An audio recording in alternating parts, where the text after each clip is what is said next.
नमस्कार दोस्तों, स्वागत है एक बार फिर आपके अपने यूट्यूब चैनल पॉजिटिव स्टडी पर। सीटेट की प्रिपरेशन कर रहे स्टूडेंट के लिए आज हम करेंगे बुद्धि और बुद्धि की किस्में। आज का हमारा टॉपिक है सीडीपी से। और इससे पहले हमने एसएसटी और सीडीपी, ईवीएस, पंजाबी पेडागोजी की काफ़ी इम्पोर्टेंट वीडियो अपलोड की हुई है जो आपकी काफ़ी हेल्प करेंगी सीटेट की प्रिपरेशन के लिए। जो स्टूडेंट नए हैं, पहली बार चैनल पर विजिट कर रहे हैं, वो चैनल को सब्सक्राइब कर प्लेलिस्ट में जाकर इससे पहले जितनी भी अपलोड वीडियो है देख सकते हैं।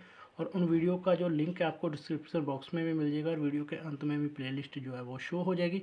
तो स्टार्ट करते हैं आज का हमारा टॉपिक, बुद्धि और बुद्धि की किस्में। तो जैसे कि हम सब जानते हैं कि कोई भी दो व्यक्ति हैं वो एक समान नहीं होते, एक दूसरे से भिन्न होते हैं, जिसे हम इंडिविजुअल डिफरेंस कहते हैं। किसी की बुद्धि तेज होती है, किसी की मंद होती है। कुछ व्यक्ति काम को जल्दी कर लेते हैं और कुछ जो है बहुत धीरे धीरे करते हैं। कुछ लोग समस्याओं को जल्दी हल कर लेते हैं, कुछ लोग उलझ जाते हैं। और आधुनिक मनोविज्ञान इन्हीं जो व्यक्तिगत भिन्नताएं हैं, पर्सनल डिफरेंस है, की और ज़्यादा जो ध्यान है वो देता है। और ये जो व्यक्तिगत भिन्नताएं होती हैं, जो इंडिविजुअल डिफरेंस होते हैं, वो बुद्धि पर आधारित होते हैं। तो बुद्धि को समझने के लिए पहले हम इसकी जो इम्पोर्टेंट डेफिनेशंस हैं वो करेंगे। सबसे पहले सटर्न है। बुद्धि क्या है? सटर्न के अनुसार बुद्धि नई स्थिति में समायोजित होने की योग्यता है, यानी कि एडजस्टमेंट होने की जो योग्यता है, सटर्न उसको बुद्धि कहता है। थॉर्नडाइक के अनुसार बुद्धि पिछले अनुभवों की उपयोगी प्रयोग की योग्यता है।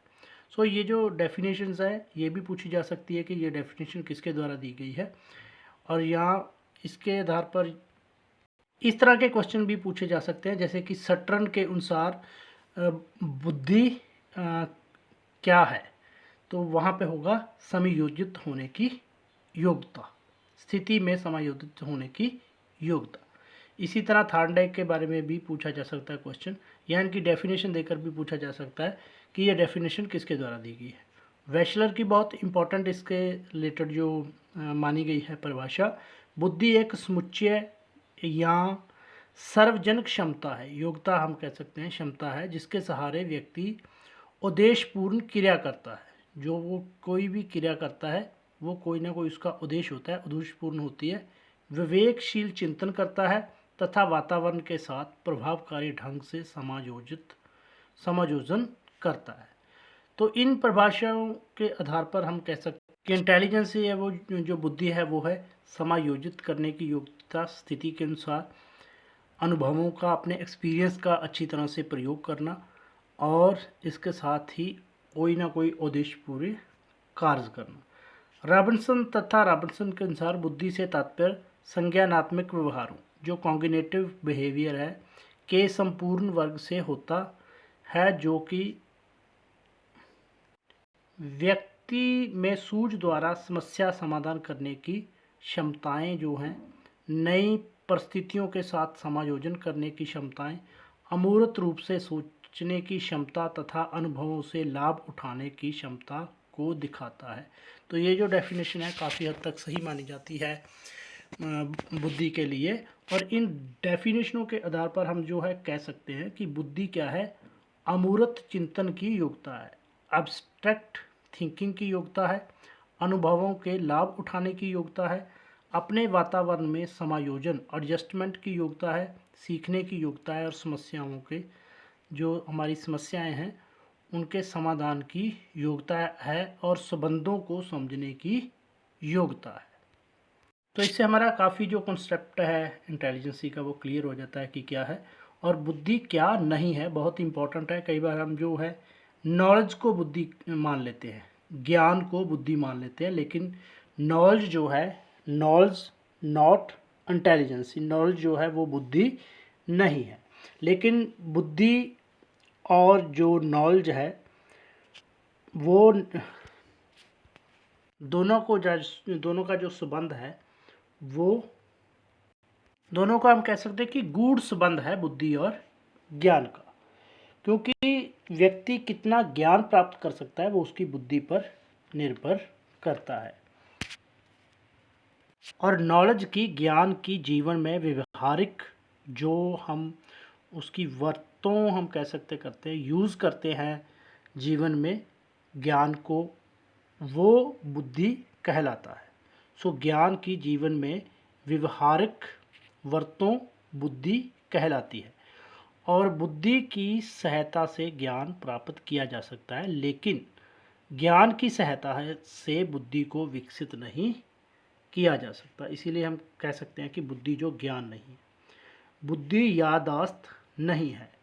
कम बुद्धि वालों की भी जो याददाश्त है कई बार वो तेज होती है।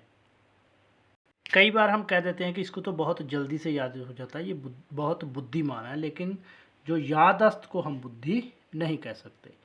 और कौशल नहीं है, स्किल नहीं है, क्योंकि कौशल जो है, स्किल है, वो सीखा जा सकता है, अभ्यास से विकसित किया जा सकता है, लेकिन बुद्धि को बढ़ाया नहीं जा सकता। ये भी हमने याद रखना है। कई बार एग्जाम में आ जाता है बुद्धि क्या है, ज्ञान, याददाश्त या स्किल, कौशल, तो इनमें से कुछ भी बुद्धि नहीं है। बुद्धि हमने पहले ही क्लियर कर लिया कि एडजस्टमेंट करने की योग्यता, सीखने की योग्यता, समस्याओं का समाधान करने की योग्यता और अमूर्त चिंतन की, एब्स्ट्रैक्ट थिंकिंग की जो योग्यता है, एबिलिटी है, अनुभवों का, अपने एक्सपीरियंस का लाभ उठाने की योग्यता बुद्धि है, वातावरण से एडजस्टमेंट करने की योग्यता बुद्धि है। ये हमने पहले डिस्कस कर लिया, ये हमने याद रखना है।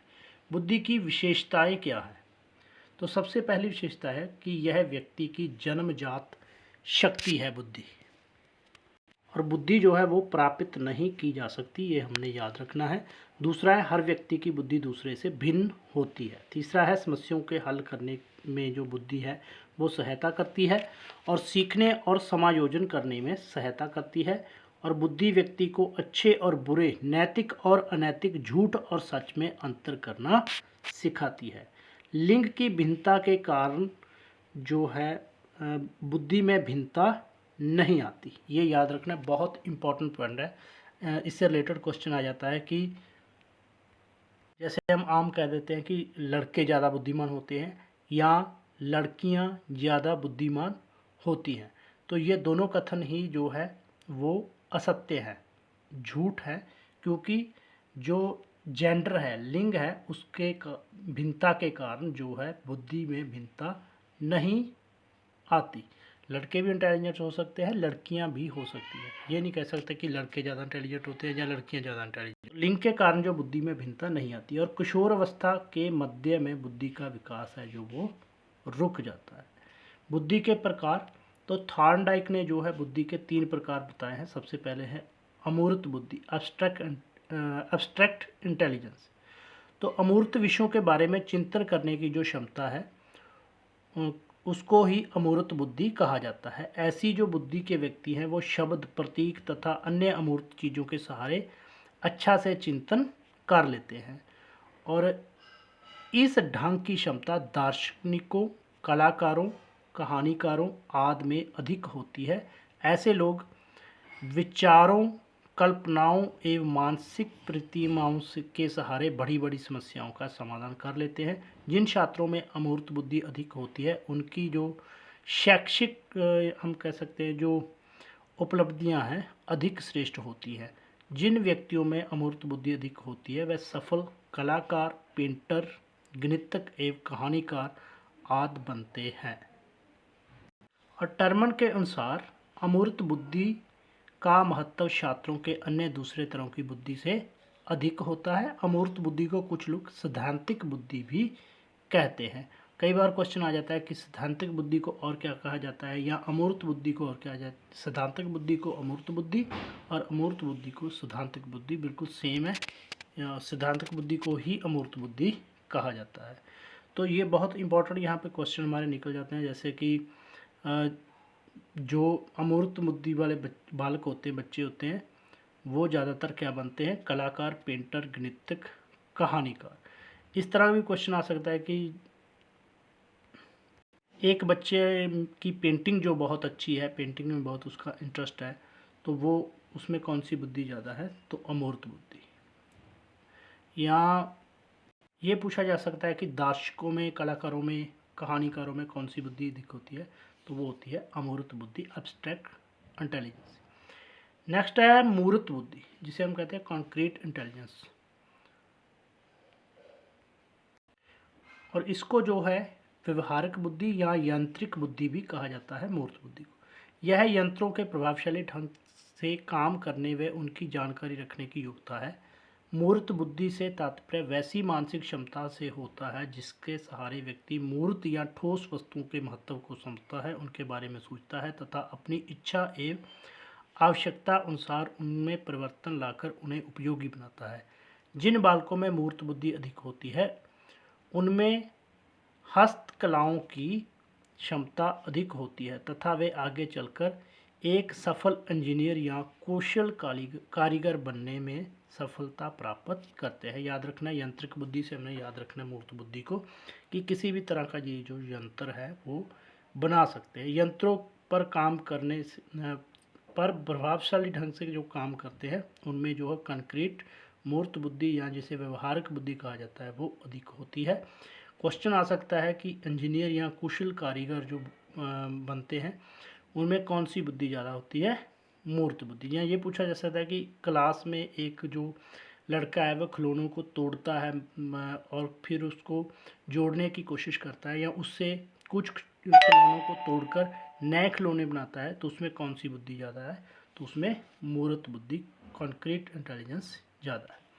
सामाजिक बुद्धि, सोशल इंटेलिजेंस। सामाजिक बुद्धि से तात्पर्य ऐसी मानसिक योग्यता है जिससे सारे व्यक्ति दूसरे व्यक्तियों को अच्छे ढंग से समझता है। ऐसे व्यक्तियों के सामाजिक संबंध बहुत अच्छे होते हैं। तो समाज में विचरने की इनमें जो है एक कला होती है सामाजिक बुद्धि वालों में, और ऐसे व्यक्ति दूसरे लोगों से अच्छे ढंग से व्यवहार करने की योग्यता रखते हैं, अच्छा आचरण रखते हैं और समाज के दूसरे लोगों से मिलजुल कर सामाजिक कार्यों में भाग लेने की अधिक योग्यता रखते हैं। इस तरह की बुद्धि व्यक्ति को जिंदगी में व्यवहारिक सफलता हासिल करने में सहायता करती है। स्पष्ट है कि सामाजिक बुद्धि व्यक्ति को सामाजिक परिस्थितियों में समायोजन यानी कि एडजस्टमेंट होने में मदद करती है। तो समझ आ गया होगा आपको कि सामाजिक बुद्धि वाला जो व्यक्ति है समाज में अच्छे से एडजस्ट हो सकता है। क्वेश्चन आ सकता है कि आपकी क्लास का कोई बच्चा है, वो क्लास में सभी विद्यार्थियों से बड़े अच्छे